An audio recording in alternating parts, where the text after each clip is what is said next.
Welcome back to the Roundtable. I'm Sarah LeDuc. The Green River Festival in Western Massachusetts is a celebration of world-class music, great local food, beer, and wine, a handmade craft fair, and lots of family games and activities. This year's Green River Festival will take place June 23rd to the 25th at the Franklin County Fairgrounds in Greenfield, Massachusetts, with a lineup that includes St. Paul and the Broken Bones, Cory Wong, the Sacred Souls, the Wood Brothers, Sammy Ray and the Friends, Rubble Bucket, Felice Brothers, Elin Jewel, Winter Pills, Little Feat, Whiskey Treaty Roadshow, and many other acts. I hardly knew you at all. I slept for 6 days on the steps outside your hall. I couldn't reach the high note. Lost your only glasses swimming across the moat.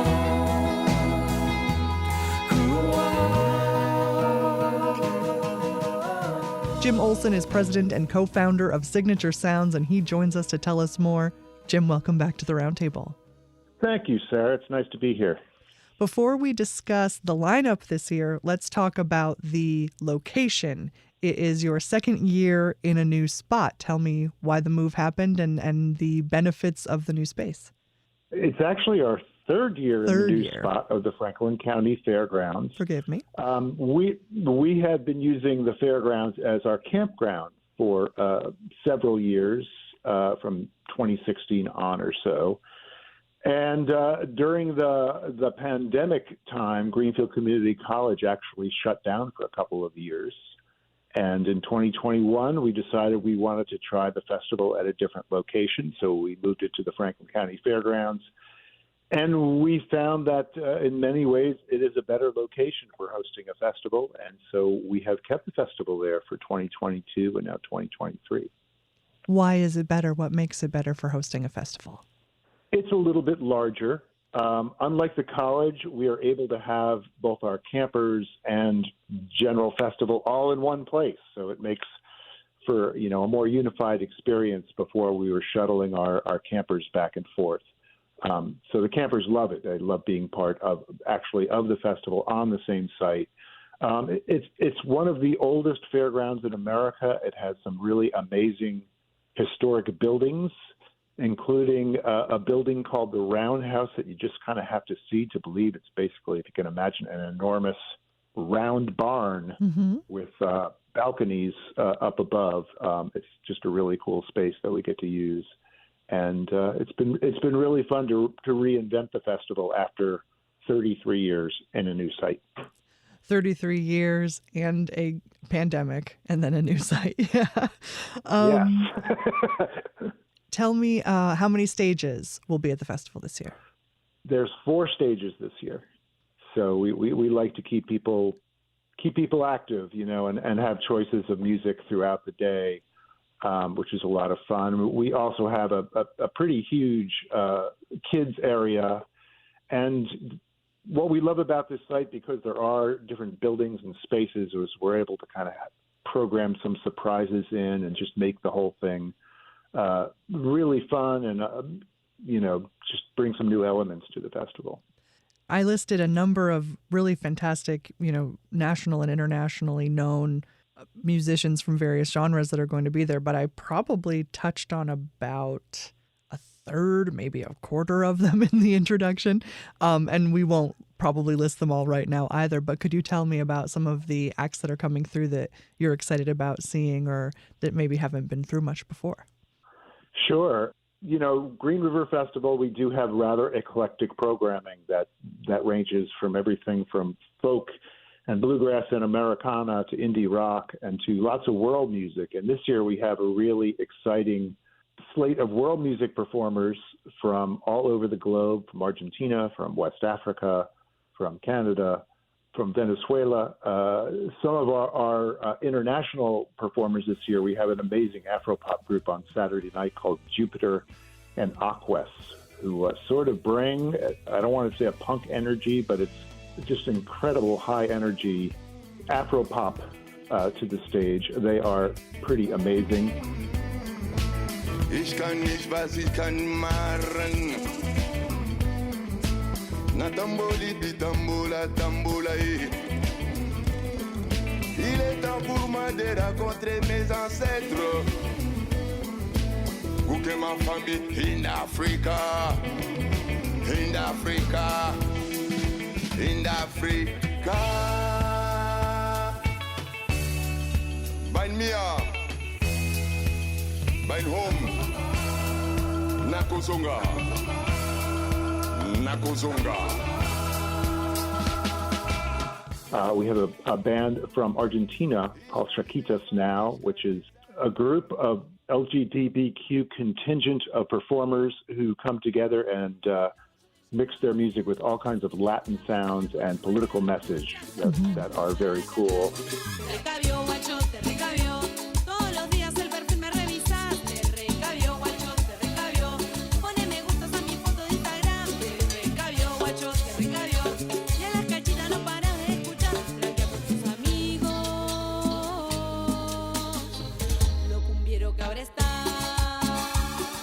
That's just sort of the way we roll at Green River Fest. Musical surprises are sort of the landmark of our festival. You'll get your familiar names. You'll know you're going to see some people you love, but there's also sort of discoveries around every corner.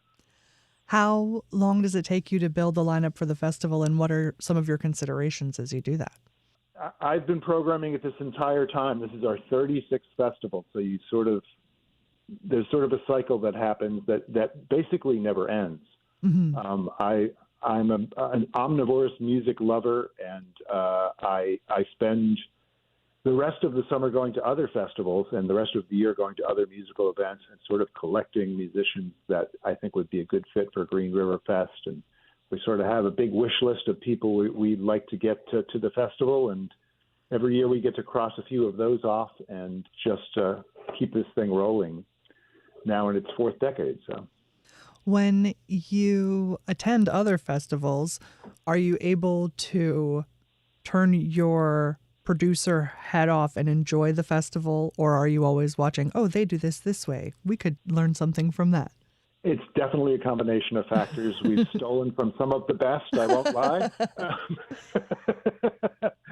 But I usually, producing a festival yourself is a bit of a high-stress situation. Like, people say, oh, did you enjoy the fest this year? Like, I end up seeing almost none of the music as it happens because we're just making sure things go well.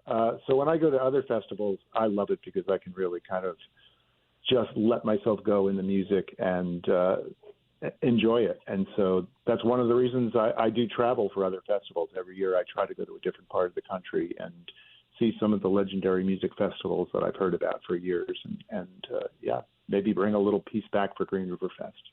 In the couple of minutes that we have left for this interview, could you tell me more about the lineup? Name some of the other bands that are coming that you're excited about. Well, you had mentioned in your intro, I'm very excited about the Sacred Souls, which are a classic soul band from San Diego. They're on the Deftone label that gave us Sharon King and Charles Bradley and folks like that. And what I love about what they do is it's that sort of sweet brand of soul love songs, lovers rock that you would get from like Al Green or Curtis Mayfield. Mm-hmm. They have a wonderful lead singer and beautiful harmonies. And you just don't hear that kind of soul music live much anymore. She said, be honest with how you feel. I said, that's easier said than done. I said, don't worry about the future. She said, that's easier said than done. Well, it is. 'Cause true love, it ain't easy, no. Very excited about the Sacred Souls.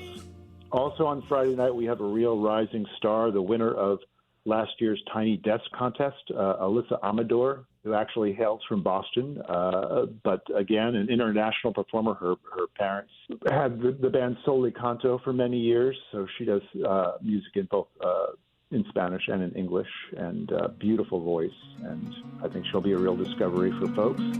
Dicen que mientes, es la verdad. Dicen que cantas, quiero escuchar, quiero saber más de lo que me dicen. Yo quiero que sea una gota de miel que dure más que un avión de papel, que la melodía tenga nada que ver con tu amor.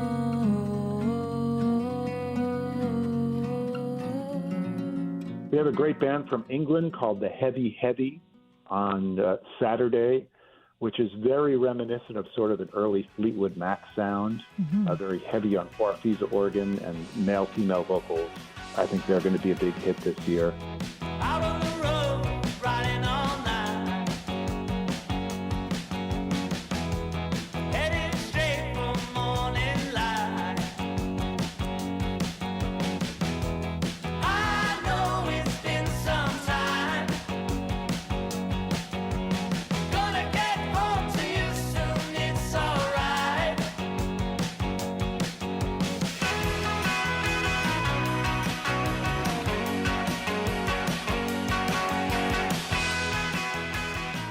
And on Sunday, one of the best new bluegrass bands I've heard in years from the West Coast, A.J. Lee and Blue Summit, will be performing on Sunday. They'll be doing a couple sets, and that's a name you probably haven't heard of, but hopefully folks won't miss them if they go see, because they're a spectacular band.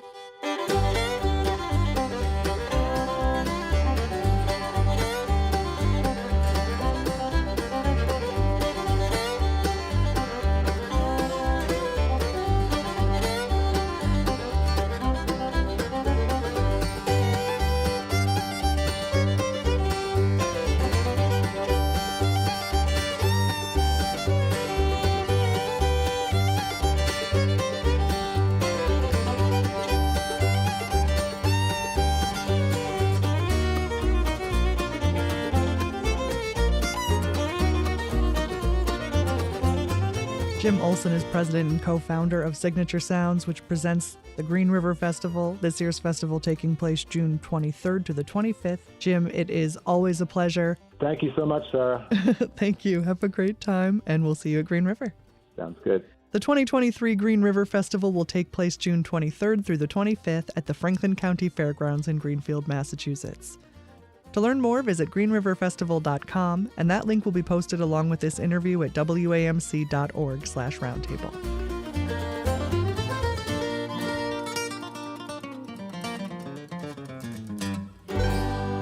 I'm Sarah LeDuc, and you're listening to The Roundtable on WAMC.